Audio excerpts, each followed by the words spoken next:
everyone. Welcome to the Real Estate Speedcast. I'm Nancy here with Juan. Hey everyone, Juan's here. We wanted to come on today because the much awaited job report came out at 8:30 this morning. Yeah, we wanted to give a little tidbit of what happened this morning, what our insight or hope is for Yeah, the meeting, which the meeting is what, September 16 or 17, something like that? 2 weeks? 17th is the Fed meeting. So this is the biggest telltale of what they may do. No Yeah, yeah. guarantees on anything, right? Yeah, so we'll give them the speedcast version of what the results were.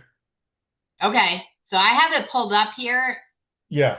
Um, the labor market appears to be at risk of falling apart. So that's not good for the economy, but could be good for home buyers, right? Yeah, and it's interesting to me the wording that they use. It's so Yeah. flamboyant because really what it was is employers added 22,000 jobs in the economy. Yeah. So So it's not even like when we they didn't add lose jobs, jobs. We did add jobs, but not as much as was expected, right? as what they forecasted. Yeah. There was negative job creation in June, Yeah. and we're at the highest unemployment rate since October of 2021. So since the pandemic, we're at the highest unemployment rate. Yeah, and that's interesting to me as well because 4.2 for unemployment, and right now they said it just creeped to 4.3. Right. So it's kind of really flat, Yeah, yeah. but I it kind guess of the blows up to positive be part, like, oh my God, it's yeah. higher. Yeah, so I think people should not be mortified by the results. Just I agree. understand that there's not a huge amount of growth yet, Yeah. and I that, look at it like, wow, we added 22,000 jobs, right? And other people like glass is half full, but yeah, we yeah. I didn't mean, add I don't think it's 100,000 I don't jobs. think it's a negative. I think it's just basically what we've been feeling in the housing market where it's been flat. Mm-hmm. We're pretty much seeing the same flatness forecasted in the Right. labor market, right? Yeah. There's not a lot of job creation. Unemployment remains about the same.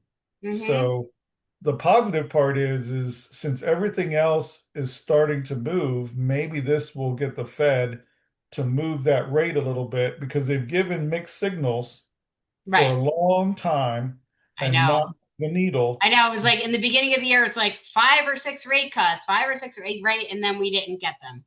and it So never happened. now after the last job report, they were banking on like point or 25 basis points, right? And the rate dropped in anticipation of that already. So as of yesterday, we were at 6.45. Yeah. Now, today, there is some talk of 50 basis points. So we may see additional rate drop as of today. We may. We have to watch it as the day goes on. Yeah, I And think the that's best case would investors doing be, their thing, whether they're going to buy bonds or securities yeah. or whatever they do.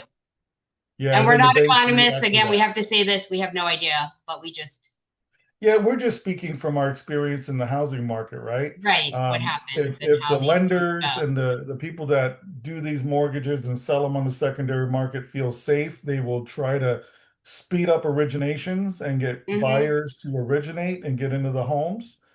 And that helps us in our market, of course. Yeah, maybe So a I good time guess, to lock that rate. Like if you are, yeah, I have buyers under contract that aren't closing till like mid-October. They had like a longer close.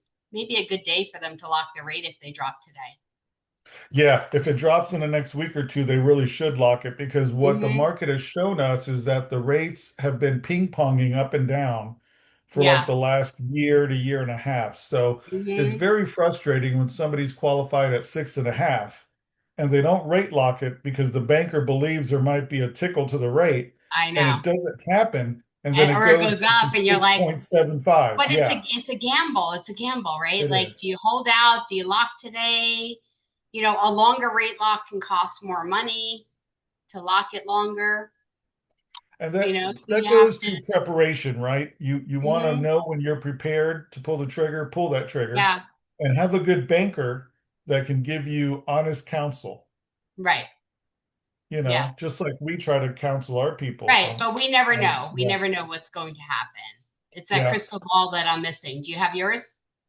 No, I do not. I've No. not been very successful in that part. Yeah. Short term, I'm pretty good, but long Oh, term, I'm that's not good.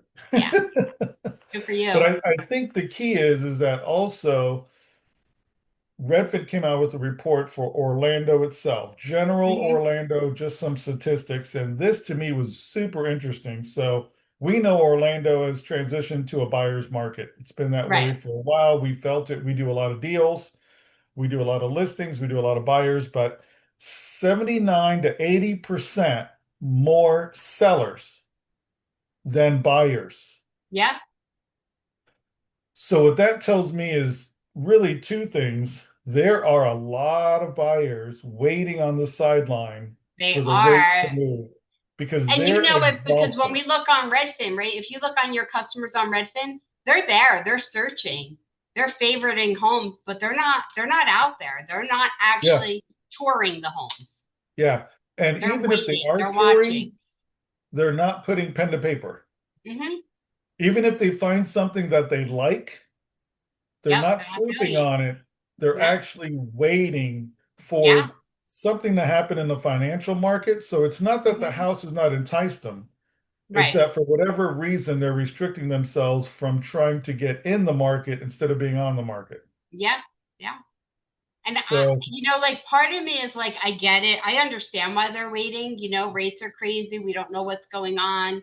The economy's weird. I get it. And then the other side of me is like, if rates do drop next year significantly and we go into crazy town, these prices are going to go crazy again. Like, I don't know. You know, I don't have the answer for them. yeah, well, I just went under contract on a town home in Lee Vista.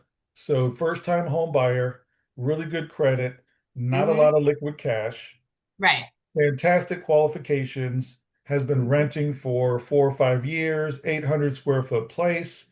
Now they're going to be able to buy basically 2,000 square foot, two-story townhome in a nice community with amenities Yeah, nice. for maybe 900 more per month. But remember, you're going from 700 square feet Oh, yeah, to more than like, double. Yeah, yeah, yeah. almost triple what they had. But of course, with the rocket incentive, Hmm. with our negotiation that we were able to do with the seller, they're getting a fantastic transaction right now. Right, right. So they're getting in very attractive. I mean, probably around five and a quarter, Hmm. 5.5 for the first 12 months. So this Okay. really keeps that new buyer safe. It does. And and we've said this before because we said it last year, all rates are going to come down next year because we thought that. So I don't want to say, all rates are going to come down next year. But if they do, because they have the 1 year lower rate, they will be able to continue with a lower rate because they can refinance. Yeah, If, yeah, and yeah, they again, the can. crystal ball, because if I had that crystal ball, I'd be winning the Yeah, Powerball Saturday night at $1.7 billion, and I'll share with you if I do. yeah, yeah. And Yeah. I think the key is that if you never get in to the house, Hmm. if you never get in the market, you will never have a house. It will never happen. And you're never going to build that equity, right? Yeah. Equity, so you buy your first house, 5 years later, maybe you sell it, you take that equity, you buy your second house, whatever. You just keep doing that. And that's how you build that equity. Maybe pass that down to your children.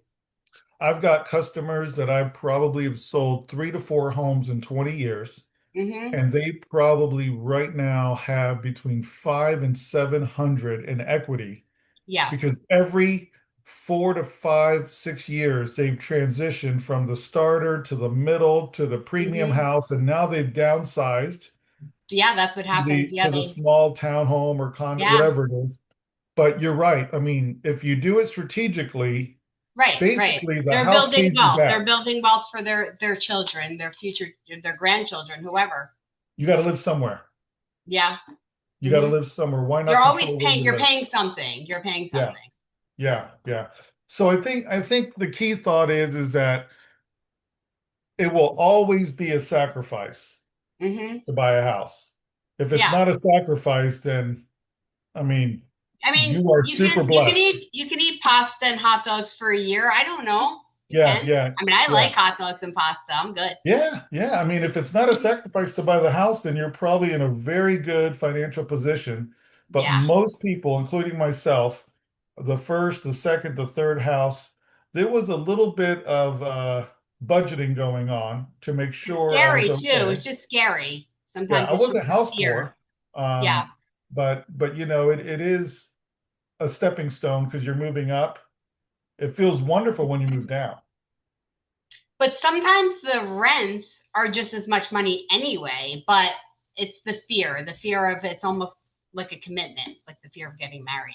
I don't know. Well, when you transition on the rents, you get nothing. Hmm. Very Yeah. few people really get their deposits back. Let's be honest, how the rental Hmm. world works. Yeah. There's always something that you are held accountable for when you depart.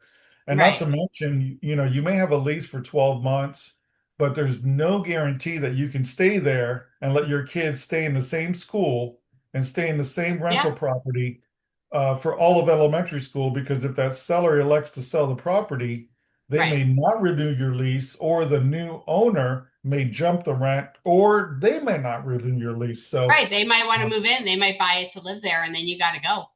yeah, yeah. So I think the key is that there are deals out there to be made. We know what the market Hmm. is. There's 80% more sellers active on the market than buyers that are writing pen to paper. Hmm. So if Right. you write something down, do good terms. You could be a little aggressive on pricing and ask the seller a question and Hmm. see how they respond. Right. And more than likely, you will have two or three other choices that probably would be Well, that's the okay. thing. There's a lot of choices, but I don't know if we've done. I don't think we've done a speed cast since this. But a few weeks ago, I was in multiple offers with three other offers. There was four of us on one home. Yeah, I mean, It's rare, but it happens. there You are also those have to outliers. be prepared for that. Yeah, there are outliers that do Hmm. happen. And my buyer Sometimes, won, so I'm happy to report he's closing on September 19th. And we went over ask. We had to, yeah. and it appraised. So it appraised higher than our purchase price. Well, that shows you that So seller's it was good. strategy. Yeah. The seller strategy was to price it aggressively, a little bit Yeah. below the comparables. And the three or four people that were searching that immediate area immediately saw the value in that house. And it's probably not, it's definitely not selling for over the comparables, right? Because it appraised. Well, okay. The weird thing about the home, it was on the market for 70 something days. This is the weird part. So it was listed 525 or and 550 originally. They dropped the price to 525. We offered 530 with an escalation to I think 550. But we didn't have to use the escalation. Wow. There you Yeah. go. You Yeah. see what I'm saying? So it would have appraised probably closer to the 550 if we needed to. Yeah. So it's still selling a little bit below comparables, but nobody was interested in paying At full 550, comparable nobody rent. was interested in the home. Yeah. At But once it, 525, we all were. Yeah, yeah, we all jumped that's in. that's what we teach our sellers about getting into a different price bracket. So up to 525, up to 550. When you want to list at 555, we just lost everybody listing looking up to 550. We lost And that that's what buyer. I teach my sellers, is that there's pretty much two type of negotiators out there. There's someone like me who I'm not mean or anything, but I will go to the car dealer and spend 9 hours negotiating for a car.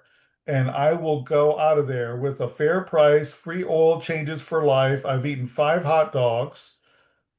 So there's people like me that will do that, right?